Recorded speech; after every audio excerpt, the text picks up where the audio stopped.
बोले सावरे सरकार की।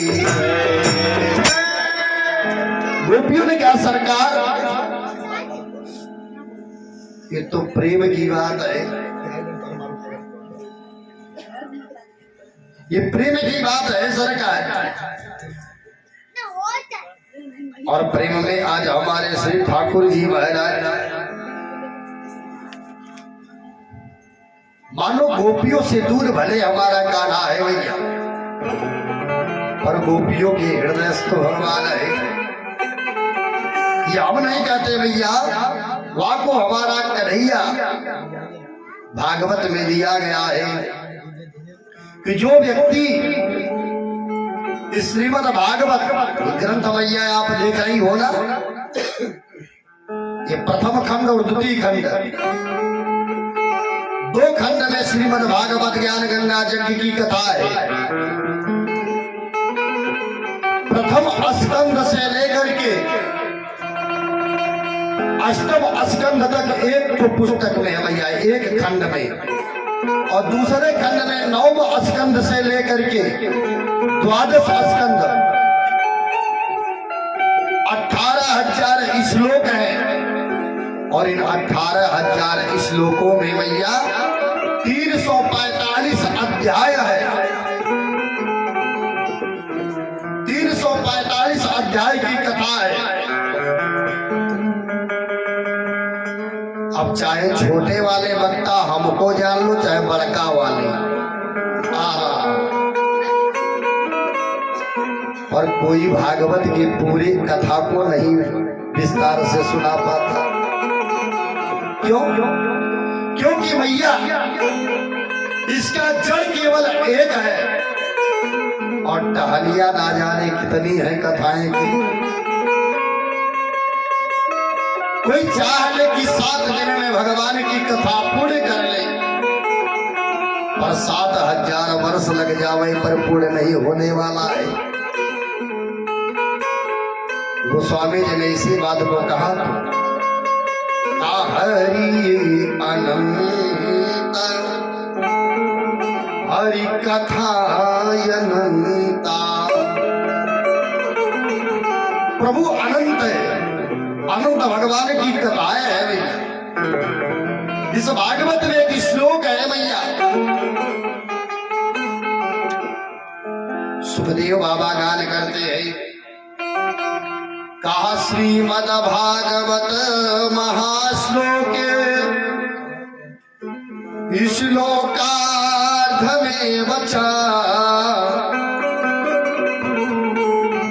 तत्रापि भगवान कृष्ण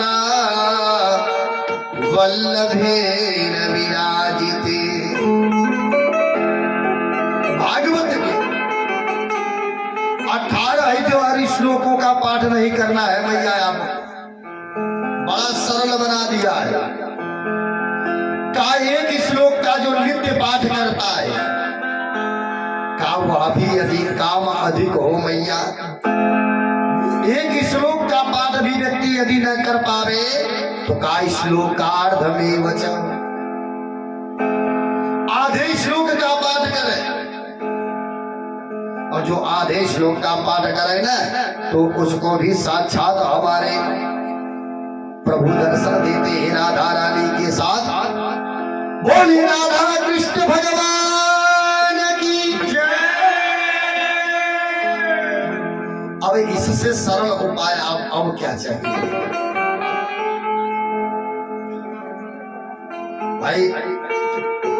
ड्यूटी हम लोग की अधिक है, गृह कार्य नाना समझाला।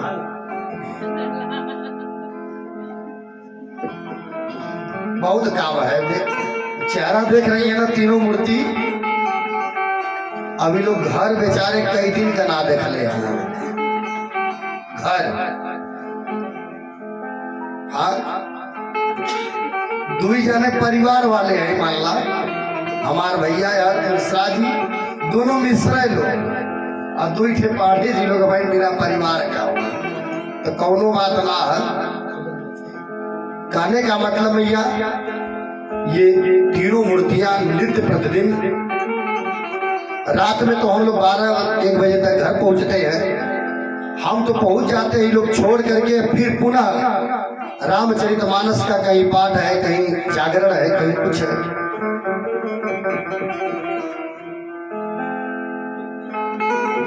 समय है भैया, भगवान से प्रेम करो। जब तक है जिंदगी फुर्सत ना मिलेगी काम से, पर थोड़ा उसमें समय निकाल करके प्रेम कर लो श्री राम से। इस भागवत के 18,000 श्लोकों का पाठ मत करो, केवल एक श्लोक का यदि नित्य पाठ करना प्रारंभ कर दोगे, एक श्लोक भी यदि नहीं पढ़ पा रही हो मैया तो केवल आधे श्लोक का पाठ करो, तब भी भगवान कन्हैया राधा रानी के साथ साक्षात दर्शन देता है। अब इससे सरल क्या चाहिए। आज उद्धव जी महाराज 6 महीना बीत गया है और गोपियों को समझाते समझाते आज गोपियों के चरणों पर गिर जाते हैं। धन्य है गोपियां जिनमें भगवान को की कथाएं, भगवान की लीलाएं, भगवान का गान, भगवान के रस कूट कूट के भरे हैं भैया। आज भी वृंदावन की धाम पर जाओ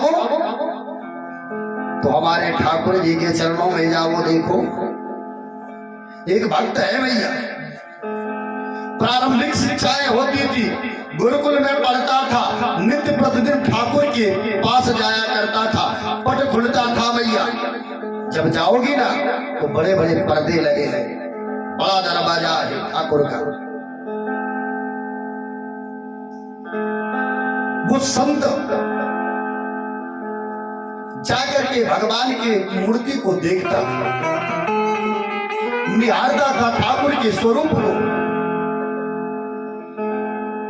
एक दिन ऐसा आया कि ठाकुर ने दर्शन नहीं दिया भक्त को। लोगों ने पूछा भैया, अरे आज ठाकुर के स्वरूप को तुमने देखा, कितना सुंदर सांवला मनमोहक उसकी दृश्य थी, क्या छटा निराली थी। उस भक्त ने मैया बोला क्या, कहा आज मुझे ठाकुर का दर्शन नहीं हुआ, आज मुझे ठाकुर का दर्शन ना होवे। दूसरे दिन भगवान के चरणों में जाकर के पट खुला है, उस दिन भी ठाकुर दर्शन ना देवे। लोगों ने पूछा आज भगवान के वस्त्र को तुमने देखा, कितना बढ़िया वस्त्र भगवान ने पहना है।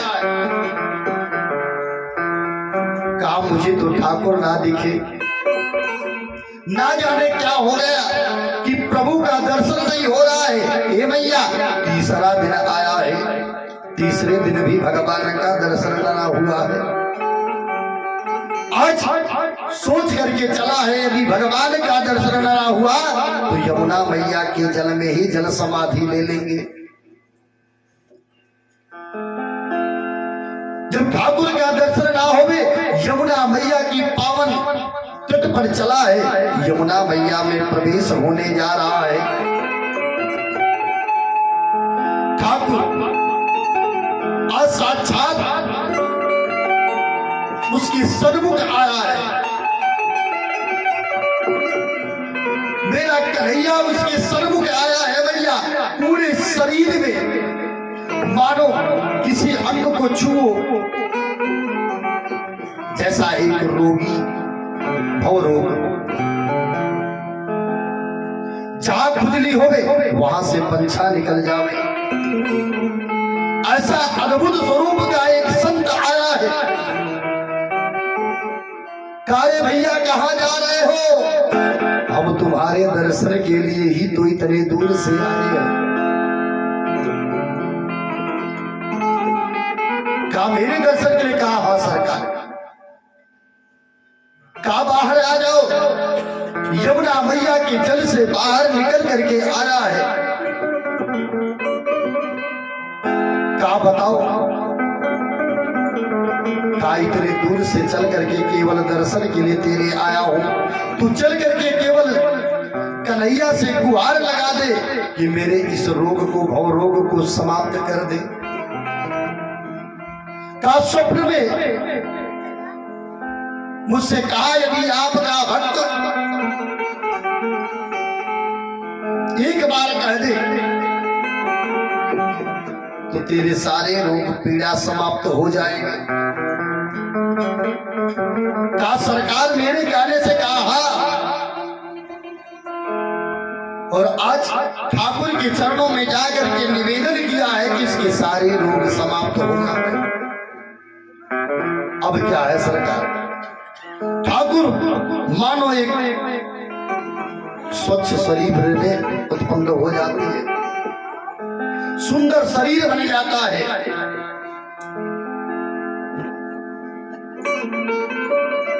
ठाकुर ने दर्शन दिया है और आज भक्त समझ गया कि भगवान तेरी माया